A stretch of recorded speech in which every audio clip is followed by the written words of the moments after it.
Hello guys, welcome to my channel educated India. मेरा नाम है फिरोज सैफी और आज हम पढ़ने वाले हैं क्लास 12th की पॉलिटिकल साइंस के चैप्टर नंबर सेकंड, दो ध्रुवीयता के अंत। इससे पहले हमने इस पे 4 वीडियो बना दिए हैं और ये जो है वो इस की फिफ्थ वीडियो है। देखिए, फिफ्थ इसलिए बनी है क्योंकि चैप्टर बहुत बड़ा है। ठीक है, इसमें बहुत सारे नए टॉपिक ऐड हुए हैं, बल्कि दो चैप्टरों को मिलाकर एक चैप्टर बना दिया गया है, तो ऑब्वियसली इसका लेंथ जो है वो थोड़ा सा ज़्यादा रहेगा। लेकिन जिसने भी ये जो 4 वीडियो नहीं देखी हैं, पहले जाके इन वीडियो को देखे, देन उसके बाद इस वीडियो को क्या करें, कंटिन्यू करें, तभी आपको चीज़ें समझ में आएंगी।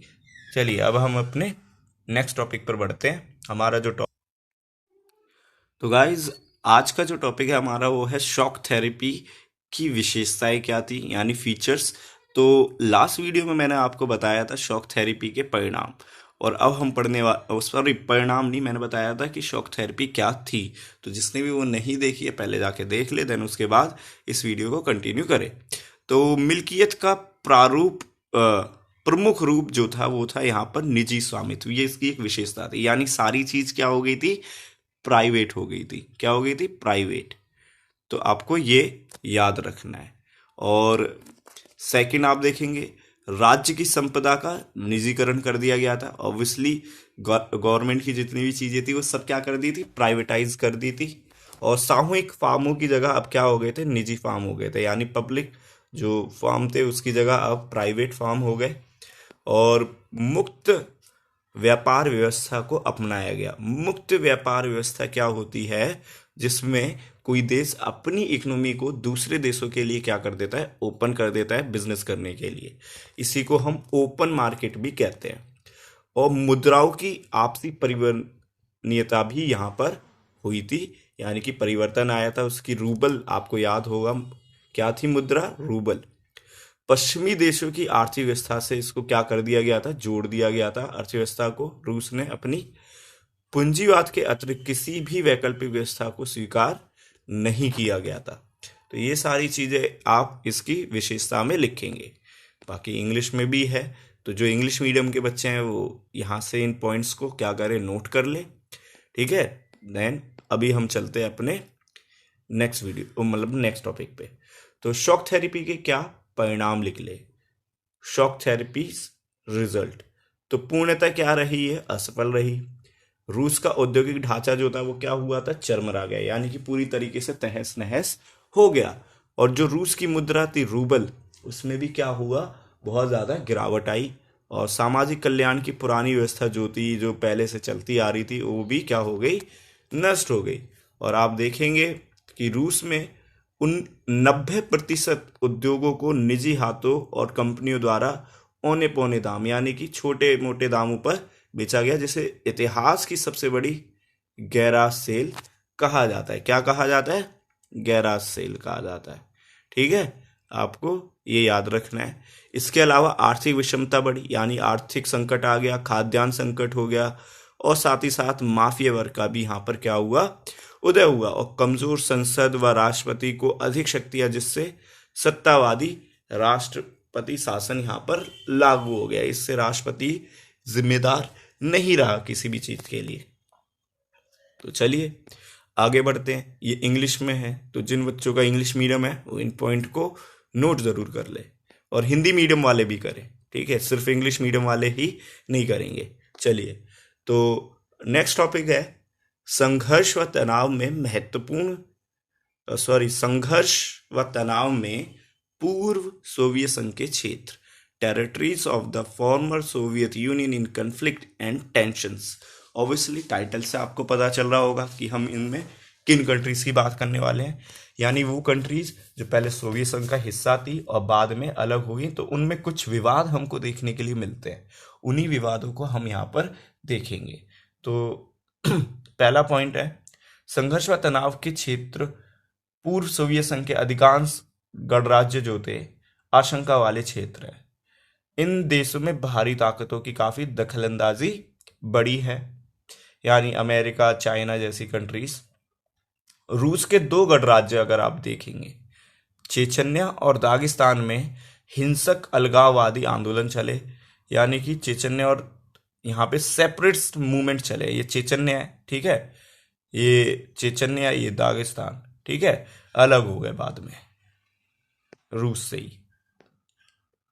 इसके अलावा स्लोवाकिया जो है वो भी क्या हुआ, दो पार्ट में डिवाइड हो गया, चेक और स्लोवाकिया में। तो ये सब क्या है, संघर्ष ही है, वरना कौन अलग होना चाहेगा। इसके अलावा अगर हम बात करें बाल्कन क्षेत्र की, ऑब्वियसली बाल्कन क्षेत्र में भी बहुत सारी ऐसी कंट्री थी जो सोवियत संघ का हिस्सा थी। ठीक है, बाल्कन गणराज्य जो कि यूगोस्लाविया है, इसमें गृह युद्ध चला कई प्रांत यानी कई स्टेट में, जिसमें बोस्निया, हर्ज हर्जेगोविनिया, स्लोवेनिया, क्रोएशिया ने अपने आप को क्या कर दिया, स्वतंत्र घोषित कर दिया। यानी कि एक देश के कितने टुकड़े हो गए, एक दो तीन चार। तो आपको ये याद रखना है। अगर आप मैप देखें तो यहाँ पर ये मैप है, इसमें आपको दिखेगा कि ये है आपका बोस्निया, हर्जेनिया, ठीक है, क्रोएशिया, स्लोवेनिया, ठीक है। चलिए आगे बढ़ते हैं। नेक्स्ट टॉपिक है बाल्कन क्षेत्र, यानी बाल्टिक क्षेत्र, बाल्टिक रीजन। तो बाल्टिक क्षेत्र में लुथानिया ने मार्च 1990 में अपने आप को स्वतंत्र घोषित किया। एस्टोनिया, लटाविया, लुथानिया 1991 में संयुक्त राष्ट्र संघ के सदस्य बन गए और 2004 में नाटो में शामिल हो गए। नाटो आपको पता ही होगा, चैप्टर 1 भले ही आपका डिलीट हो गया है, लेकिन मैंने आपके लिए वीडियो डाल दी है, तो आप उसको ज़रूर देखें, ठीक है, वरना आपको चीज़ें आधी समझ में आएंगी, आधी नहीं आएंगी। तो ये देखिए, ये कंट्री आपको दिख रही होंगी, एस्टोनिया, लटाविया, लुथानिया, ठीक है, बिल्कुल। तो चलिए आगे बढ़ते हैं। अब बात करते हैं सेंट्रल एशिया की। यहाँ के भी कई सारे देश क्या थे, इसका पार्ट थे। तो मध्य एशिया के तजाकिस्तान में 10 वर्षों तक यानी 2001 तक क्या चला, गृह युद्ध चला, सिविल वॉर चलती है। कितने कितने तक चलती है, 10 ईयर्स तक, 2001 तक चलती है, ठीक है, आपको ये चीजें याद रखनी है।